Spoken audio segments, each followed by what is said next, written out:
திறக்கிறது யார் தெரியுமா? எங்க அண்ணன் ஜி.கே. வாசன்.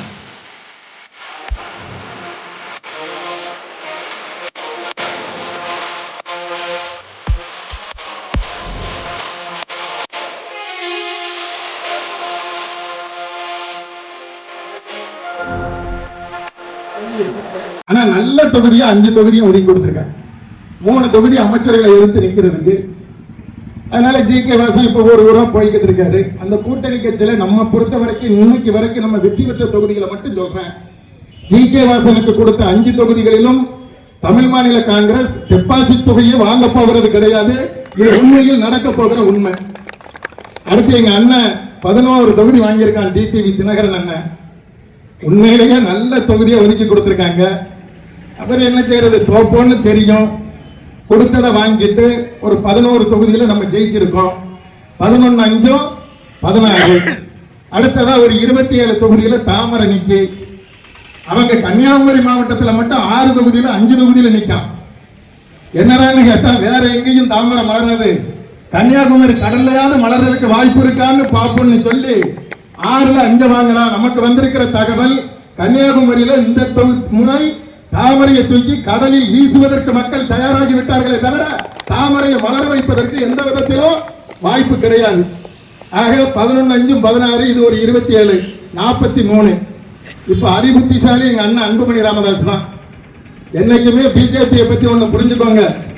நான் அடிக்கடி சொல்லுவேன், பிஜேபியை நம்பினவன் ஜெவனும் வாழ்ந்ததா சரித்திரமே கிடையாது. அந்த பிஜேபியை வளர்க்கறதுக்கு ஊர் ஊரா சுத்தின அண்ணாமலையே இன்னைக்கு சொல்லிட்டான், அடே ஆளை விட்டா போதுண்டா சாமி, வாய்ப்பு இருந்தா நான் அறிவாலயத்துல போய் தஞ்சம் அடைஞ்சிடறேன், இனிமே உங்க சங்காத்தம் வேண்டாம்னு சொல்லி அண்ணாமலையே இன்னைக்கு நடுத்தருவில் நின்றுகிட்டு இருக்காரு. ஆமா, அவங்களை நம்பி போன அன்புமணி ராமதாஸ் 18 தொகுதியை வாங்கிட்டாரு. ஆனா இப்ப மாம்பழம் இருக்குமா இல்ல கோடை காலத்துக்கு ஜூஸ் போட போறாங்களா என்ன செய்யறதுன்னு தெரியாம அன்புமணி ராமதாசனுடைய நிலைமை கடைசியில அதுவும் 18 தாமரையில நிக்க வேண்டிய நிலைமை வந்தாலும் வரும். 2 நாளா ஊடகத்தை நீங்க எல்லாம் டிவி பார்த்திருப்பீங்க. ஆளுமை மிக்க தலைவர் எடப்பாடி பழனிசாமின்னு அலறான். அவன் சாதிச்சுட்டாருன்னா ஆளுமைன்னா முதல்ல என்னன்னு தெரியுமா?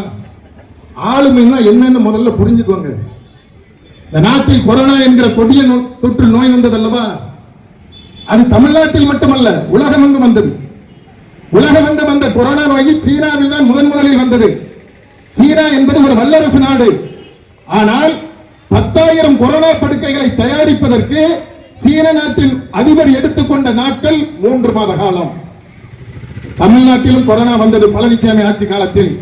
உங்களை ஆண்டவன் தான் காப்பாற்ற வேண்டும் என்று கையை விரித்து விட்டு போய்விட்டார் பழனிசாமி. ஆனால் ஆட்சி பொறுப்புக்கு வந்து எழுதி வைத்துக் கொள்ளுங்கள், ஆளுமை என்றால் என்னவென்று தெரிய வேண்டும். முதலில் ஒரு வல்லரசு நாடு சீனா, அந்த நாட்டினுடைய அதிபர் 10,000 கொரோனா படுக்கைகளை தயாரிப்பதற்கு எடுத்துக்கொண்ட நாட்கள் 3 மாத காலம். ஆனால் ஆட்சிக்கு வந்து 10 நாளில் 30,000 கொரோனா படுக்கைகளை தயார் செய்து கொடுத்த முதலமைச்சர், ஆளுமை மிக்க முதலமைச்சர் முத்துவேல் கருணாநிதி ஸ்டாலின் என்கிற தன்னிகரல்ல தலைவர். திமுக ஆட்சிக்கு வந்த பொழுது மருத்துவமனைகளில் படுக்கை வசதி இருந்ததா? ஆக்சிஜன் சிலிண்டர் இருந்ததா?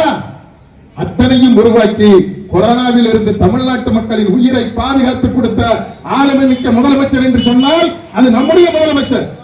ஆனால் இவர் நிலைமை என்ன தெரியுமா? இப்ப இந்த கூட்டணிக்கு தமிழ்நாட்டில் நாங்க தலைமை தாங்கிறோம், அந்த கூட்டணிக்கு என்டிஏ கூட்டணிக்கு பழனிசாமி தலைமை தாங்கிறாருன்னு சொல்றாங்க. இப்ப எங்க கூட்டணியில் சேர்ந்திருக்கிற சின்ன சின்ன கட்சிகள் எந்த சின்னத்தில் நிற்கிறது? உதயசூரியனில் நிற்கிறதா, கையில் நிற்கிறதா? உதயசூரியனில் தான் நிற்கிறது. ஆனால் அவர்கள் கூட்டணிக்கு தலைமை தாங்குகிறார்கள் அல்லவா பழனிசாமி. ஜி.கே. வாசன் தாமரையில் தான் நிற்பேங்க, எங்க அண்ணன் திருமாறன் தாமரையில் தான் நிற்பேங்க, எங்க அண்ணன் ஜான் பாண்டியன் தாமரையில் தான் நிற்பேங்க. அந்த கட்சிக்கு தலைமை தாங்கிறது பழனிசாமியா இல்லை அமித்ஷா? தமிழ்நாட்டில் இருக்கிறது அண்ணா திராவிட முன்னேற்ற கழகமா இல்லை அமித்ஷா திராவிட முன்னேற்ற கழகமா என்பதை தயவு செய்து நடுநிலையாளர்கள் நல்லவர்கள் புரிந்து கொள்ள வேண்டும். ஆமா, எடப்பாடி பழனிசாமி காருக்கு டிரைவர் தான், நாங்க மறுக்கல. பஸ்ஸுக்கு முதலாளி யாரு தெரியுமா? அமித்ஷா. பஸ்ஸுக்கு முதலாளி யாரு? அமித்ஷா. டிரைவர் யாரு? பழனிசாமி.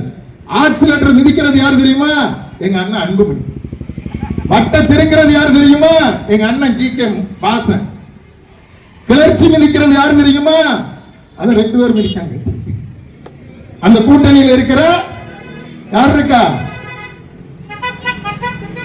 எங்க அண்ணன் டிடிவி தினகரன் இருக்காரு, அவரு ஒரு கிளர்ச்சி மிதிக்காரு. பக்கத்தில் இருக்கிற எங்க அண்ணன் பூவி ஜெகன்மூர்த்தி ஒரு கிளர்ச்சி மிதிக்காரு. ஆனா கடைசி அந்த காருக்கு பிரேக் போடுற இடத்துல யார் இருக்காரு தெரியுமா?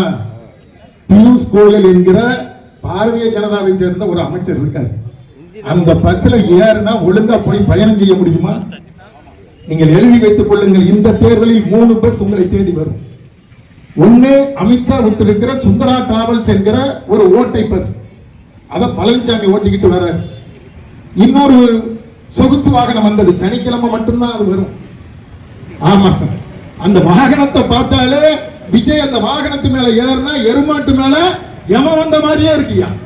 ஆமா, என்னைக்கு கிளம்பினாங்க பிரச்சாரத்துக்கு விக்கிரவாண்டியில ஆரம்பிச்சு தஞ்சாவூர் வரைக்கும் 54 பேரை சாலை கொடுத்துட்டு மேடையில ஏறிக்கிட்டு சொல்றான். சின்ன சின்ன குழந்தைகள்லாம் சொல்லுதான், ஓம் சக்தி பராசக்தி திமுக ஒரு தீய சக்தின்னு சொல்றான். ஆனா எங்க வீட்டு பக்கத்துல இருக்கிற ஒரு பிள்ளை சொல்லிச்சு, ஓம் காலி ஜெய் காலி 41 பேரை சாக கொடுத்துட்டு ஓடுன விஜய் ஒரு ஓடுகாலின்னு இன்னைக்கு நாடு சொல்லி கொண்டிருக்கிறது. 41 பேர் செத்ததுக்கானதான் தெரிவிக்காதவர்கள். ஏன் இன்றைக்கு தஞ்சைக்கு வந்தார் அல்லவா 4ஆம் தேதி, விக்னேஷ் என்கிற ஒரு கல்லூரி மாணவன் பரீட்சை எழுத போகிறேன் என்று சொல்லிவிட்டு விஜய்க்கு முன்னாடி போய் வாகனத்தில் போய் மோதி விபத்தில் சிக்குகிறார், மருத்துவமனையில் சேர்க்கப்படுகிறார். அவன் விஜய் கட்சியில் இருந்தாலும் சரி, அவரை பார்க்க போனது யார் தெரியுமா? திராவிட முன்னேற்ற கழகத்தினுடைய பள்ளிக்கல்வித்துறை அமைச்சர் மரியாதைக்குரிய அண்ணன் அன்பில் மகேஷ் பொய்யாமொழி போனார், மருத்துவர்களை அழைத்தார். அவன் விஜய் கட்சிக்கு பிரச்சாரத்திற்கு சென்றிருக்கலாம்.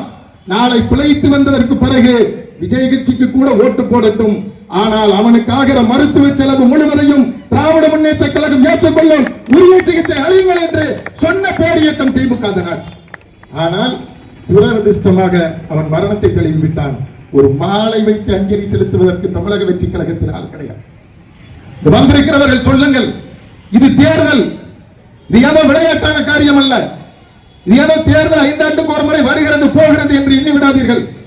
நமக்கு பிடித்தவர்கள் எதிர்முகாமில் வேட்பாளராக கூட நிற்கலாம். அவர்களுக்கு நீங்கள் ஆதரவு கொடுக்க வேண்டும் என்று நினைத்தால் வீட்டில் கூப்பிட்டு பிரியாணி கூட போடுங்கள். தயவு செய்து வாக்கை செலுத்தி தமிழ்நாட்டை நாசப்படுத்தி விடக் கூடாது என்கிற இந்த உரிமையை நீங்கள் எல்லா இடத்திலும் சொல்ல வேண்டும். காரணம் என்ன தெரியுமா? ஒரு குடம் பால், அதில் ஒரு சொட்டு போர் விழுந்தால் அந்த பால் தயிராக மாறும். தயிரை கடைந்தால் வெண்ணெய் வரும், வெண்ணெயை காய்ச்சினால் நறுமணம் மிக்க நெய் கிடைக்கும். ஆனால் அதே பாலில், ஒரு குடம் பாலில் ஒரு சொட்டு விஷம் கலந்தால் ஒட்டுமொத்த பாலும் வீணாகி போய்விடும். நீங்கள் திராவிட முன்னேற்ற கழகத்திற்கு அளிக்கிற ஒரு வாக்கு என்பது ஒரு குடம் பாலில் விழுகிற ஒரு சொட்டு மோருக்கு சமமானது என்பதை தயவு செய்து வீதி வீதியாக எடுத்துச் செல்லக்கூடிய காலகட்டம் இந்த காலகட்டம். தமிழ்நாட்டை அடிமைப்படுத்துவதற்கு பாரதிய ஜனதா முயற்சிக்கிறது என்று நாங்கள் பல்வேறு காலகட்டங்களில் சொன்னோம். ஆனால் பேருக்கு 27 தொகுதிகளை பெற்றதை போல் பெற்றுக்கொண்டு இன்றைக்கு கூட்டணி கட்சிகளை எல்லாம் தாமரையில் நிற்க வைத்து 40க்கு வந்துவிட்டது. இனி அன்புமணி ராமதாசும் தாமரைக்கு போனால் 60 தொகுதி ஆகிவிட்டது. பழனிசாமி அவர்களே, திகார் சிறைச்சாலை உங்களை வரவேற்பதற்கு காத்துக் கொண்டிருக்கிறது. அது தெரியாமல் நீங்கள் பழனிசாமியை அழகுபடுத்துகிறார்கள் என்று நினைக்கிறார்கள். நம்ம ஊரில் கோயில் திருவிழா வரும். திருவிழாவிற்கு ஒரு 6 மாதம் இருக்கிற பொழுது ஒரு கடாவை நேர்ந்து விடுவோம். ஒரு திருவிழாவுக்கு 10 நாள் ஆகிற வரைக்கும் கண்ட இடத்துல அது பாட்டுக்கு போய் மேய்ஞ்சு வந்துடும். ஆனா 10 நாள் இருக்கிற பொழுது கடாய் வெளியே போயிடக்கூடாது, சாமி குத்தமாயிடும் சொல்லி வீட்டுக்குள்ளேயே புல்லு வாங்கி போட்டு புண்ணாக்கு வாங்கி வச்சு நல்லா வளர்ப்போம். ஆனா வெட்ட போறதுக்கு முன்னாடி என்ன செய்வோம் தெரியுமா? நல்லா குளிப்பாட்டி மாலைய போட்டு கோயில் முன்னாடி போய் நிறுத்துவோம். கடா பெருமைப்பட்டு கிடக்கூடாது. நம்ம குளிப்பாட்டி பூமாலை போட்டு பொட்டு வச்சு அழகுபடுத்துகிறார்கள் என்று எண்ணிவிடக் கூடாது. 5 நிமிடத்தில் துள்ள துடிக்க கடாய் வெட்டுப்பட போவதை போல்தான் பழனிசாமி 2026 தேர்தலுக்கு பின்னால் பாரதிய ஜனதாவால் சிறைச்சாலைக்கு செல்லவிருக்கிறார் என்பது யாராலும் தடுத்து நிறுத்த முடியாத உண்மை. தடுத்து நிறுத்த வேண்டும் என்றால் திராவிட முன்னேற்ற கழகம் 200க்கும் மேற்பட்ட தொகுதிகளில் வெற்றி பெற்றாக வேண்டும். அப்படி வெற்றி பெற்றால் பழனிசாமி அவர்களே, நீங்கள் ஜெயிலுக்கு போக வேண்டியிருக்காது. நீங்களும் எங்கள் அண்ணன் OPS போல் அறிவாலயத்திற்கு வந்து 2025 26 அண்ணன் OPS இணைந்ததை போல் EPSம் இணைவதற்கான சாத்தியக்கூறு இருக்கிறது. காரணம் என்ன தெரியுமா? தளபதி அழைத்தார் அல்லவா ஓரணியில் தமிழ்நாடு என்று. எதற்கு அழைத்தார்? எங்களை பாதுகாக்கவா அழைத்தார்? இந்த மேடையில் இருக்கிற தலைவர்களை பாதுகாக்கவா? அக்கா கீதா ஜீவனை பாதுகாக்கவா?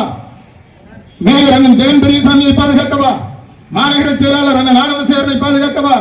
அண்ணா ஜிஏபிசி சண்முகத்தை பாதுகாக்கவா? இங்க இருக்கிற நம்முடைய கூட்டணி கட்சி தலைவர்களை பாதுகாக்கவா ஓரணியில் தமிழ்நாடு திரள வேண்டும் என்று அழைத்தார்? சத்தியமாக கிடையாது. இந்த மண்ணை பாதுகாக்க, இந்த மொழியை பாதுகாக்க, நம் பண்பாட்டை பாதுகாக்க, நம் கலாச்சாரத்தை பாதுகாக்க, தமிழனின் மானத்தை பாதுகாக்க, இதையெல்லாம் தாண்டி நம் எதிர்கால சந்ததியினர் நாம் நிம்மதியாக வாழ்ந்ததை போல் நம் சந்ததியினர் இந்த மண்ணில் நிம்மதியாக வாழ்ந்திட வேண்டும் என்றால் பாசிச பாஜக கூட சேர்வர்கள் ஒரு தொகுதியில் கூட வெற்றி பெறக்கூடாது என்கிற சபதத்தை எடுக்கிற தேர்தல் களம் இந்த களம். செய்திகளை உடனுக்குடன் தெரிந்து கொள்ள உங்கள் கரம் டிவியை சப்ஸ்கிரைப் செய்யுங்கள். அதோடு பெல் பட்டனையும் கிளிக் செய்யுங்கள்.